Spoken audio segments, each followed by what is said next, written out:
In what ways does your media product use, develop or challenge forms and conventions of real media products? When researching for this media product, it was vital that we developed our ideas by taking certain elements from real media products and using them for our own.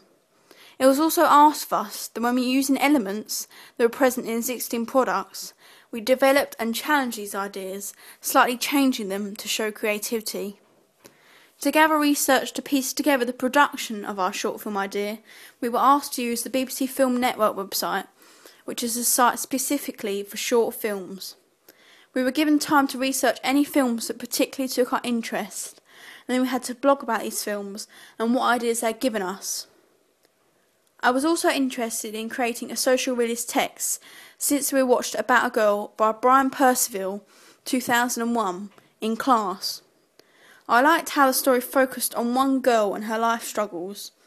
The social realist effect gave it a more real and documented feel, and the director did this by having the actress talk directly to the camera. The handheld camera in parts of the film I particularly liked because the style gives it a more realist feel, and it's not a typical convention because normally the camera is always still. This was one of my influences for the film, and I developed the idea of a life struggle by having my film based on drug addiction. My character was also similar to Brian Percival's character because they are both vulnerable teenagers. Another influence of mine was The Rules of the Game by Tom Daley, which in a lot of areas is similar to About a Girl. The characters once again talks to the camera and he's speaking about relationships. I didn't take the idea of talking directly from the camera from this film, but the flashbacks scattered throughout. I acted on this idea and developed this by telling myself I would use flashbacks to help piece the story better. So what she's talking about can be seen pictured in the flashbacks. This will include her taking the drugs and the effects it has on her. There's also a twist at the end of this short film, and I thought giving it a twist would be creative and original. We were told to have 5 short film influences, so by now I thought I should look for other conventions or ideas I like in other short films. Wasp by Andrea Arnold helped me decide the location I wanted. Wasp is set in a very urban, contemporary industrial setting, and it was a similar setting I wished to incorporate into my own. The final 2 films I decided to work with were Barry by John Michel and 6604 by Simon Hook. I really liked the idea that in Barry, the film only focused on one character, and also that voiceover was used in places. When I started filming, I found that because of the surroundings, we wouldn't be able to hear her voice if she spoke to the camera. So instead I used this idea in Barry and decided on a voiceover. I also like the location of where Barry is set, which appears to be a lower class estate. 6604 was a very social realist text and had strong elements throughout, such as a grainy image of a camcorder they were using and a direct look at the camera. At the end, black images appear to show something has happened to the character, and this is an idea I had developed just before the twist happens, an effect to leave the audience waiting. Typical conventions of already existing short films include minimal editing and camera work skills to give it a more natural feel, and there's also a limited amount of running time, around under 10 minutes normally, and a very strong enigma effect. With a short film you can leave the audience guessing because it's not a full-length film where much explaining is needed. I would like to think that with the already existing conventions of short films and the ones I developed myself, I've made a very creative product. How effective is the combination of your main product and ancillary text? I know at the start of this course I had to create a poster towards the end which would go with my main product, the short film. This poster is created to promote the film. To practice our camera skills, the first thing we did at A2 was learn about different camera techniques and incorporate what we learned into taking photos. Once uploaded, we had to create a poster, which was practice for one of our ancillary tasks we had to do. This gave me a lot of ideas for the poster we had to create after the film for promotion. As my film intended to be very dark, I felt the combination between the film and poster had to be similar. When you have a film poster, it is vital it reflects the film that an audience is about to watch. The poster is almost a feature that can determine whether they do watch it or not. My finished film poster can be seen here. The main product really helped me to create my poster, and the tone of my film is reflected in this ancillary task.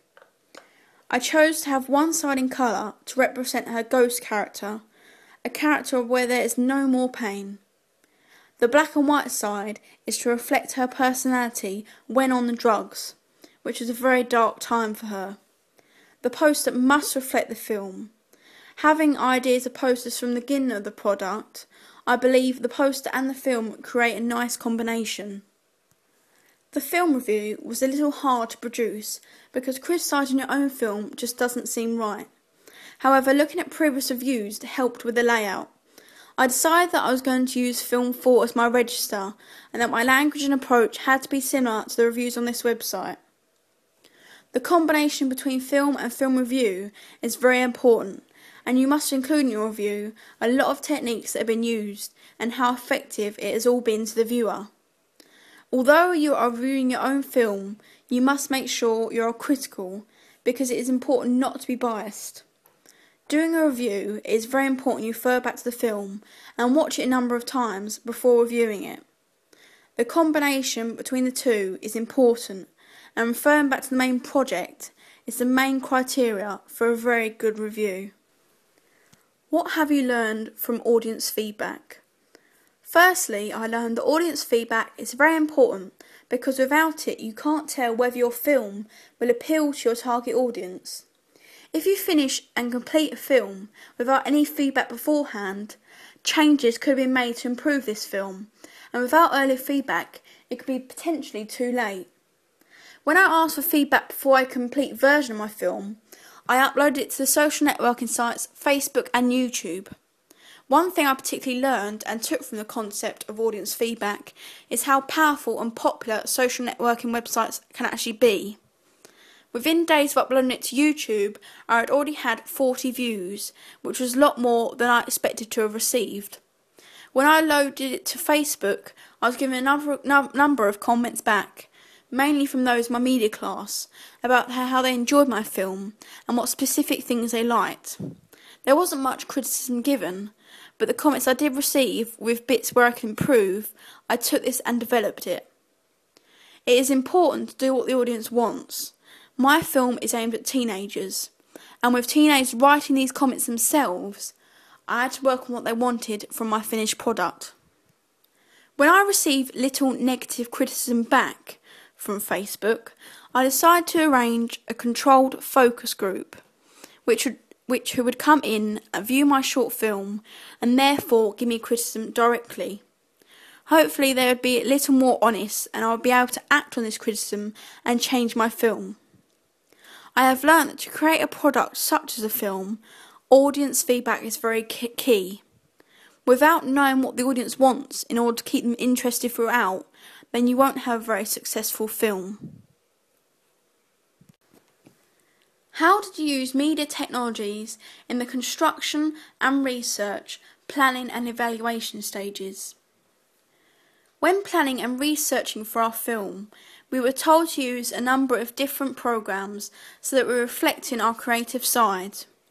We used WordPress to store all of our coursework on, including planning and research, which is a blogging website, one we'd also used in AS. When we started researching, I used a number of software programs such as Prezi, specifically doing theory research. I also used PowerPoint presentations, and you can see here I did it on genre theory. I also used MindMeister, a new program I had not used before, one that focused on creating colourful mind maps.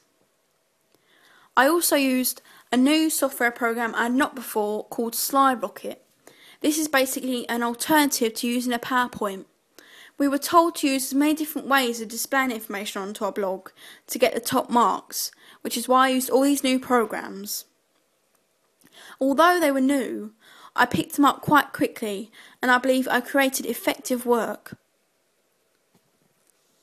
To plan, I not only used mind maps drawn by hand for quick brainstorms, but also website MindMeister and Bubble US. Websites that are designed for you to make your own mind maps for planning.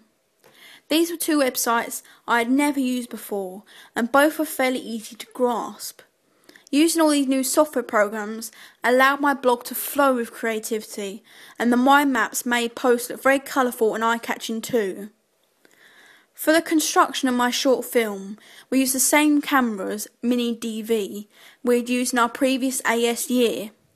We also used tripods when we did not want to have any handheld or shaken image. When we had finished filming, we then imported the footage into iMovie, a program I'm very familiar with, having used it in Year 10 and Year 11 GCSE and Year 12 AS. Not only did I use iMovie, I used Final Cut Express, a new program we had been taught to use for A-level. This was a harder technology to come to grips with, but luckily we only needed to use it if iMovie had minimal options, like transitions for example. Aims of creativity, I used a program called LiveType, which is designed to make titles for your film. The options given on LiveType seem never ending. There are so many fonts, effects and positions to choose from that it was hard not to be creative and original. Using all these new technologies in A-level has contributed to overall creativity in my film and on my WordPress blog. Using new programs such as LiveType and Final Cut Express meant that I was not only learning more about filmmaking, but also using concepts I had not been able to do the year before.